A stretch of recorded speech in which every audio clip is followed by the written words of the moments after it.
കൃഷ്ണ. ഭഗവാൻ ശ്രീകൃഷ്ണനെ നമ്മുടെ നാട്ടിൽ, അതായത് ഇന്ത്യയിൽ പല സംസ്ഥാനത്തും പല പേരുകളിലാണ് ഭക്തർ ആരാധിക്കുന്നത്. ഉദാഹരണത്തിന് നമ്മുടെ കേരളത്തിൽ ഭഗവാൻ ഗുരുവായൂരപ്പനാണെങ്കിൽ അങ്ങ് തമിഴ്നാട്ടിൽ ഭഗവാൻ പാർത്ഥസാരഥി പെരുമാളാണ്. കർണാടകയിൽ ഭഗവാൻ ഉടുപ്പി കൃഷ്ണനാണ്.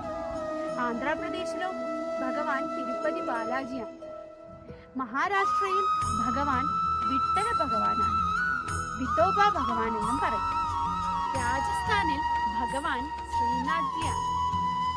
ഉത്തർപ്രദേശിലാകട്ടെ ഭഗവാനെ എല്ലാവരും ആരാധിക്കുന്നത് ബാങ്കെ ബിഹാരി ആയിട്ടാണ്. ഒഡീസയിൽ ചെല്ലുമ്പോൾ ഭഗവാൻ പുരി ജഗന്നാഥനാണ്. വൃന്ദാവനത്തിൽ ഭഗവാൻ രാധാരമണനാണ്. ഗുജറാത്തിൽ ഭഗവാനെ ദ്വാരകാധീശനായിട്ടാണ് എല്ലാവരും ആരാധിക്കുന്നത്.